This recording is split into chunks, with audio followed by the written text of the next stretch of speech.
Episode 3686, Nurturing Your Spouse's Mental Health.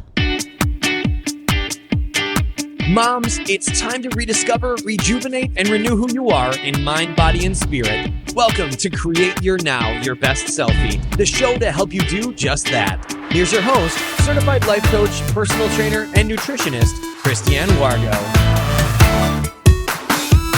Happy day. I hope you're having a fabulous weekend. It's Relationship Builders, and yes, I want you to think about the person who you are sleeping with. Are you taking care of them? Oh, more so, are you nurturing your spouse's mental health? For those of you who are brand new to Create Your Now, welcome to this incredible family. I'm so delighted of your presence. If you already haven't had the opportunity, you want to head on over to createyournow.com, where you can learn more and sign up for the Kisses newsletter. They keep it simple strategy, everyday solutions to live, love, and impact. Well, this episode is brought to you by AIM, Inspiring Connection and Community. You know, in the hustle and bustle of daily life, it's easy to get caught up in our priorities and forget to check in on our partner's mental health and well-being. And while we need to support each other's dreams and aspirations, and that's really essential in our marriages, nurturing your spouse's mental health is equally vital for a thriving marriage. I don't know if you're aware, but the month of May is Mental Health Month. And I want us to take a moment as we are beginning to move into the fifth month of 2025, kind of crazy. Next weekend, already start preparing. It's Mother's Day. So if you have children and you're married, you got a mama, think of them. Giving you a fair warning weeks ahead of time, okay? But seriously, we don't sit around going, how is my husband feeling? Is there something I should be aware about? You know, are they kind of like, bleh? And how long has that bleh been happening? We think about it with our children. We think about it with our friends, our coworkers. It's talked about, but very rarely will you hear any news organizations, anybody coming out and say, what about the person you're sleeping with? What about your spouse? We tend to forget that a marriage takes two to tango. And that means when your spouse hurts, you hurt. But if all we do is focus on ourselves and don't really see our spouse, we can miss what's right in front of us. And there are many things, so many things that come up in marriage that directly or indirectly affect our mental well-being. But if we don't stop to recognize or take mental note, we keep loading the trucks and living out our habits. What are you doing in your life? When was the last time you really were concerned about your spouse? Not because they had a fever, not because they were throwing up, but because something was just off. You're not really sure. Or maybe you're just really honestly not paying attention because you have too many other things distracting you. I don't want you to feel guilty here. I want you to be aware. Couples, we struggle, right, to openly communicate our feelings and thoughts. And that leads to misunderstandings and emotional distance. And if you're hiding emotions, they're usually not the good ones that hang around, right? It's the destructive emotions that keep you on the ground. Then you interject the fear of how your spouse sees you, like being judged and criticized, which in itself hinders them from sharing their innermost thoughts or emotions. It can get a little bit wacky. And we're not finished yet. What about all the past baggage that you and your spouse are carrying? You've got your own. Your spouse has their own. Past experiences or unresolved issues can create barriers to honest and open communication. And that leads to a mix of realities. It's like, well, I see this. Well, what's your problem? The way I see life is great. And over here, your spouse is going, well, not what I see. I'm really messed up. This life isn't what I thought it was. That's destructive to a person and to the marriage. And it leads us down these rabbit holes that take us in this deep, dark despair and depression and bitterness. Just because life is crazy and the chaos has more of our attention doesn't mean that you discount your sweetheart. You must stay in tune with where your spouse is emotionally, or you will have a totally different situation to deal with. You will. And right now, thank you, technology. Thank you, social media. You wonder why we have issues with comparison and self-worth and self-esteem. You thought our mental well-being was hard 10, 20, 30, 40 years ago. Just in the past 5 to 7 years, because of what's happened with social media, we have literally a pandemic in mental well-being. We do. Our children are suffering. Our families are suffering because our married couples are suffering. And even if you get a divorce and you get remarried, right? That's a family unit. If you're single, you're the family unit. And that's tough too. So if you're sitting here listening, you're like, well, Christiane, this really doesn't apply to me. It does. You need to have some confidants in your life that you can go to. Whether it's a therapist, a coach, a mom, a dad, a sister, a brother, an auntie. Whoever it is, a great, good friend that you know that whatever you say to them, they're not going to put out there on social media, but they're going to make sure they take care of it because it's like they're holding your heart.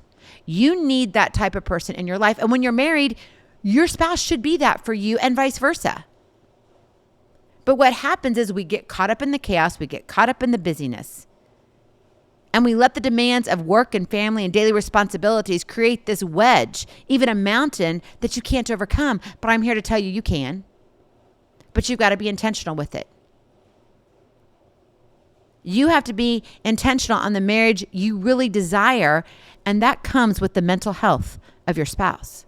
When you create mindful moments to prioritize mental well-being in your marriage, you can then strengthen your emotional bond and promote a deeper sense of connection, a stronger marriage.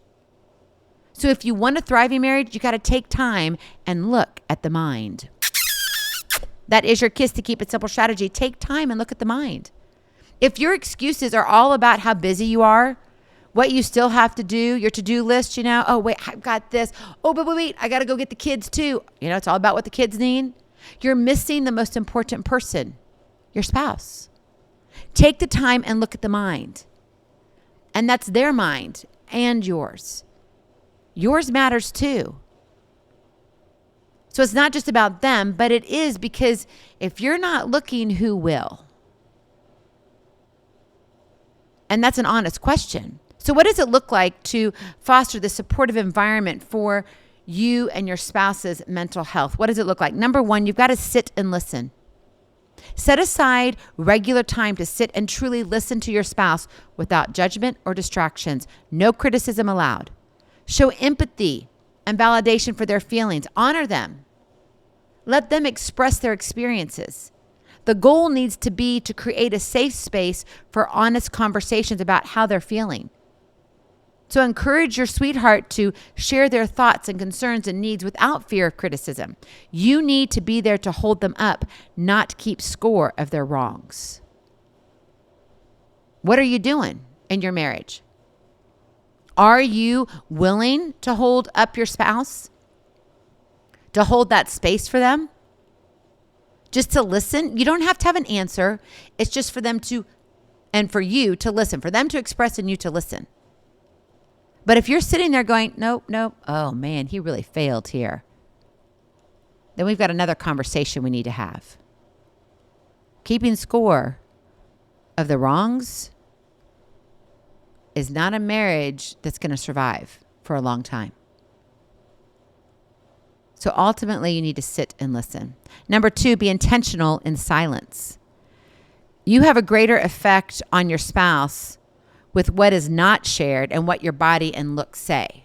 So if you're mad, watch how your face shows it.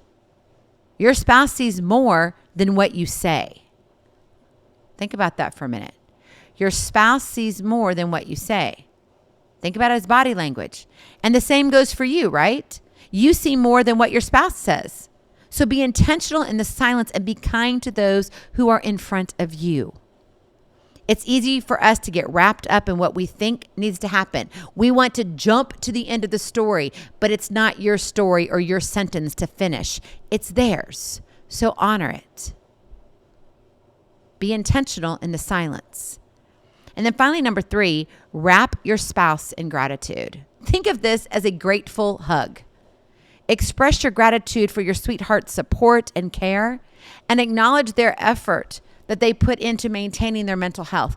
Like if they're really trying to do something, let's say you know something's happening and you've talked about it and now they're going to a counselor. Great. That doesn't mean you have to hound them about what's being said and talked about. That's private. They need that space there. But you can have and hold them with a gratitude hug and say, you know what? It really warms my heart to know that you believe in us and the family so much that you're taking care of you first. You're taking care of your heart. You're taking care of what you need. And I'm here to help you and to support you and to love you. And when you express that gratitude, what do you think that does to your spouse? I mean, think about that if it came to you. You'd be like, yeah, I'll do it some more. I'll do it some more. Right? Because you're giving the attention where the action needs to go, which is with appreciation. So small gestures of appreciation, it can go miles and miles in strengthening your bond together.